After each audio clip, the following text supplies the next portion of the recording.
Vibrant music teaching. proven and practical Tips, strategies, and ideas for music teachers. You're listening to episode 48 of the Vibrant Music Teaching podcast. I'm Nicola Canton, and in this episode I'll give you my step-by-step process for making any change in your music teaching business.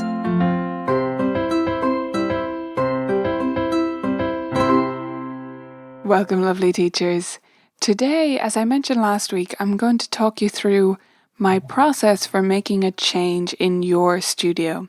This was originally a blog post, which was on the Colourful Keys blog a little while back, and I'll leave a link to the original post in case you want to look through it in text format and get a slightly different perspective. But I wanted to share it here on the podcast because I know many of you are audio fans, that's why you're listening, and may not have read the original blog post or may just have trouble taking it in that context and find it more useful in this podcast format. So we're going to talk through these step-by-step process for making changes in your studio. And first I wanted to give you an example of what kind of changes we're talking about here.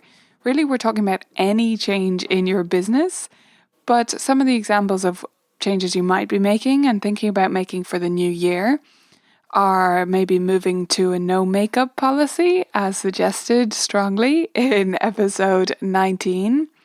Or maybe you're bringing in some group workshops as part of your studio's calendar, maybe in place of lessons some week, maybe in addition, and there's going to be an additional charge for that, or something like that. Maybe you're considering switching over or planning to switch over to buddy lessons or partner lessons. And if you want more about buddy lessons, you can definitely find it here on the podcast and on the blog as well. But those are my overlapping lessons that I do. So I made that change a few years back myself. And this is basically the exact process I use for that. You might also be bringing in a new way of keeping parents in the loop. Maybe you're integrating an app for practice time that maybe they're going to need to pay extra for, or they just need to get on board to use that app and have everyone sort of enroll in that process of practicing. Or maybe you're going to have parents attend more of the lessons, or maybe you're going to do extra workshops specifically for parents. Perhaps you're going to bring in a group program, whether it's for everyone or whether it's just a preschool group program that you want to announce. That's a change in your studio, and this step-by-step process will help you bring it in and make people excited about it and ready for the transition. Okay, so those are some of the changes you might be making. This will also be applicable to almost any change you want to make to your business for the next year. So I hope it will be useful for you. The first step I call step 0, and that's because it may be obvious to some of you, and that's to have a plan. Sounds silly, I know, and you're here for the plan, right? But I'm not talking about that plan. I'm talking about the plan for what exactly you're doing. Before you start rolling this out and communicating with parents and doing all this step-by-step process, I want you to be extremely clear about what change you're making. So make sure you have clearly laid out for yourself the tuition structure, the fees that you're going to be charging for this new system, or the way the fees are going to change, the structure that you're going to use, the policies around it, how everything is going to fit together. Make sure it's all mapped out, because if you're not clear, you're not going to be able to communicate with confidence and answer all those questions that are going to come up. Part of your process for preparing for this change, in my opinion, needs to be to write it out. I'm a big fan of lists, whether it's in a Google Doc, whether it's you're more of a sheets type of person and you want to lay it all out in a spreadsheet, whether you make scribbles in a notebook or have a giant piece of paper on the wall that you brainstorm on and make everything clear in your head. I think you need to have something down on paper or on screen that will help you clarify all of the details about this. And as part of that process, I think a really useful exercise to do is to make an FAQ sheet. Frequently asked questions. Now that might sound odd because how can there be frequently asked questions with something you haven't done yet? But actually most FAQs are made in advance of releasing things and they're just predictions, and then over time they evolve. That's certainly the case on my sites.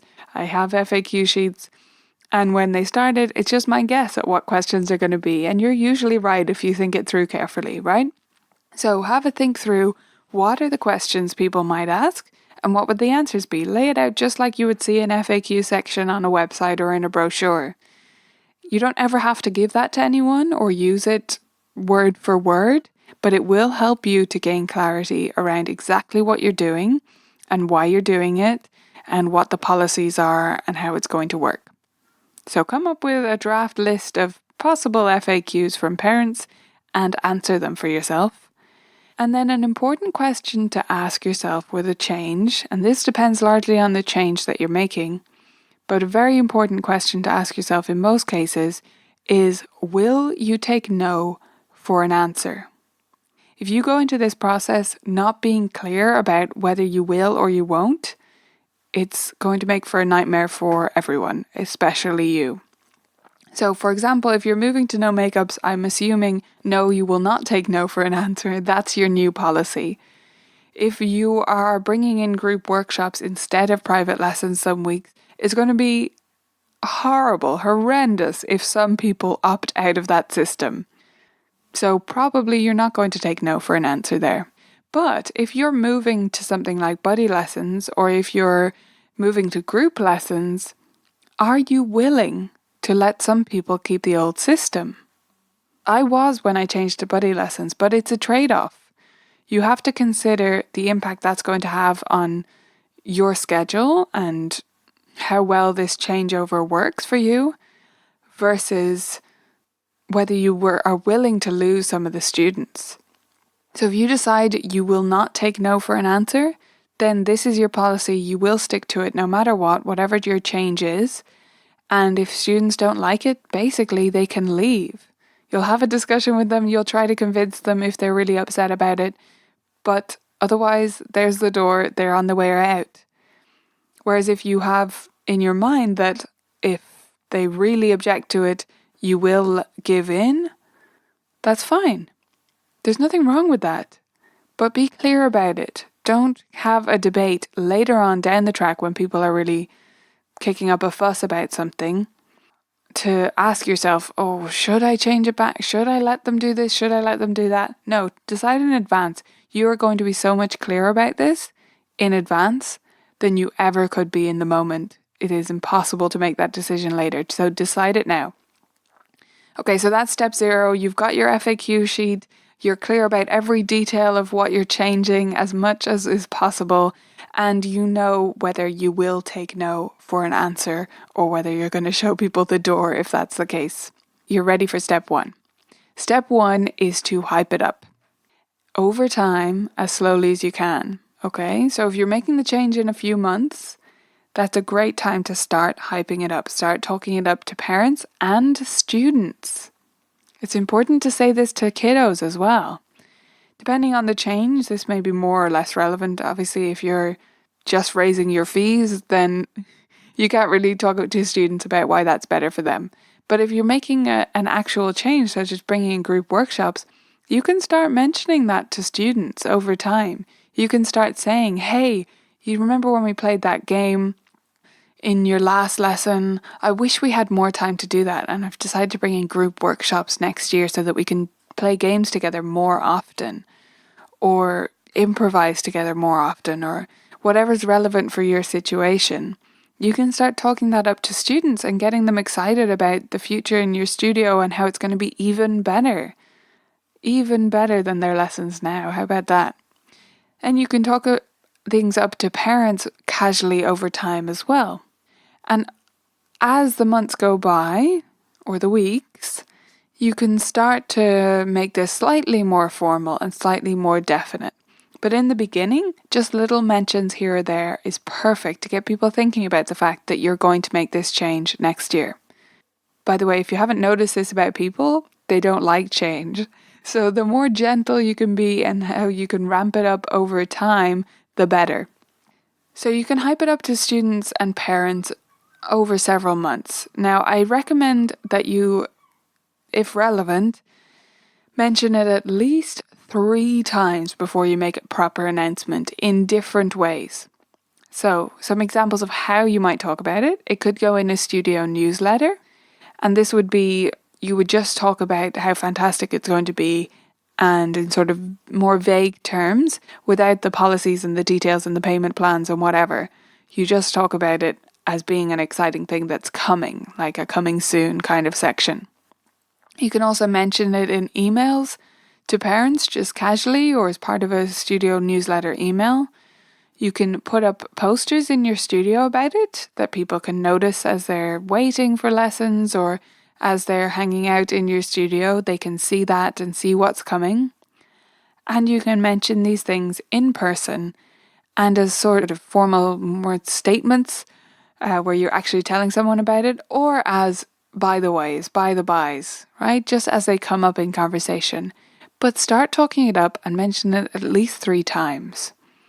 That's the hyping section. Once it's hyped and people have this nugget of an idea in their brain, you can start your official announcement.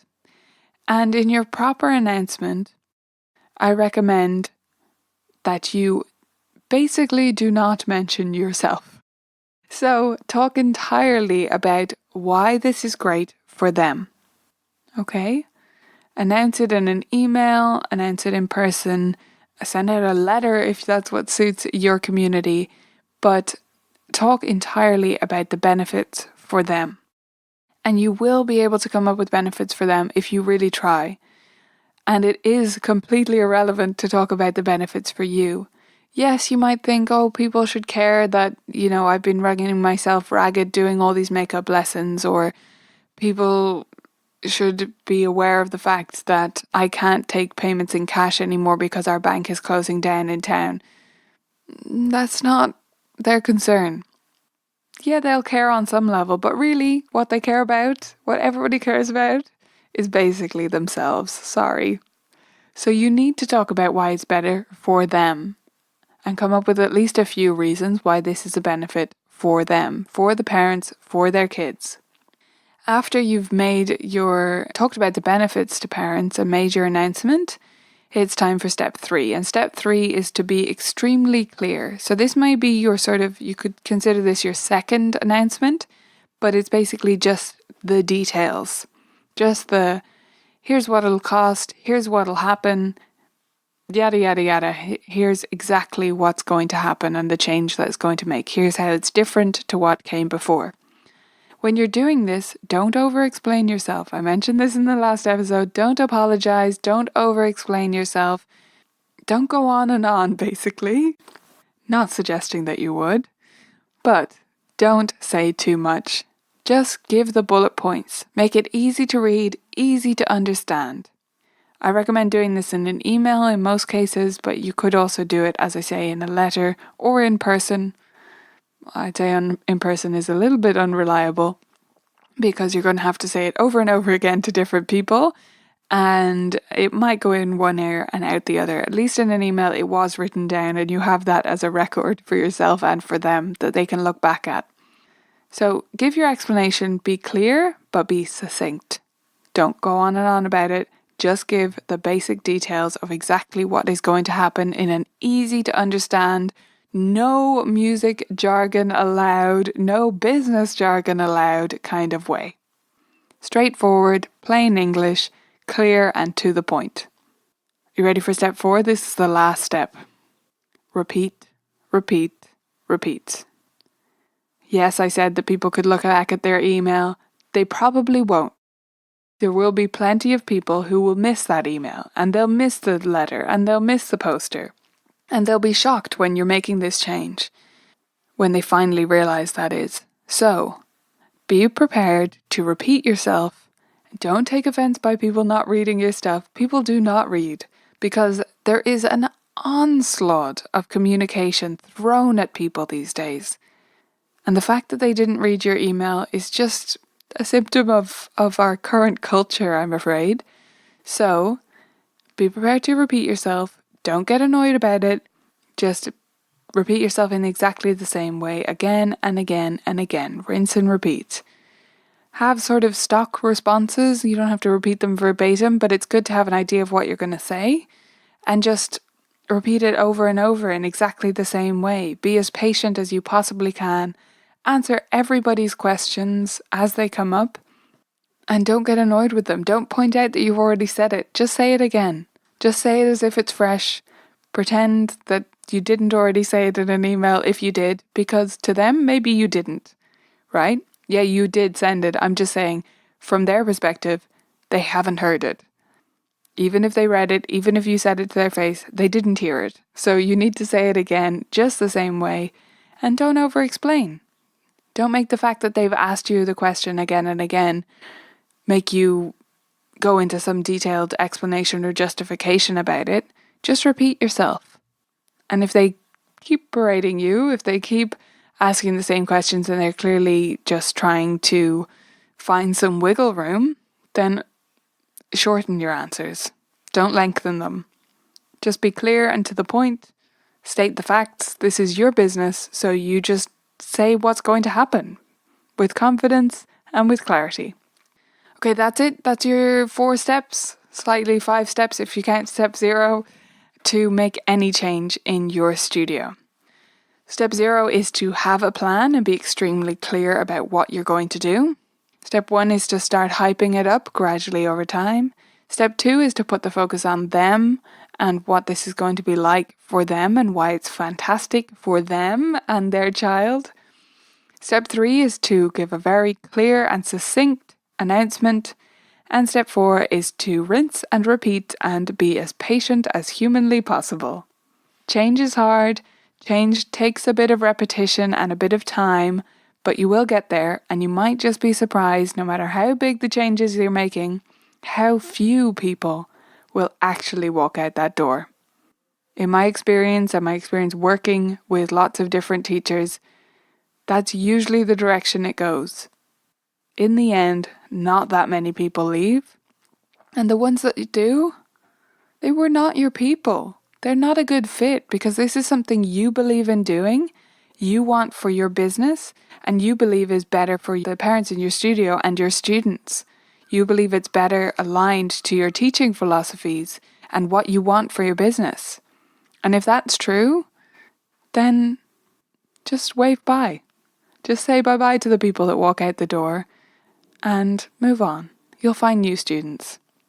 If you are still swarming and maybe contemplating these changes and fretting and stressing about your business, then you might want to stick around until the end of August when I'm going to be running the Studio Business Cleanse again. And this time I'm doing it here on the podcast. So at the end of August, we're doing a full business cleanse to get you ready for the new year.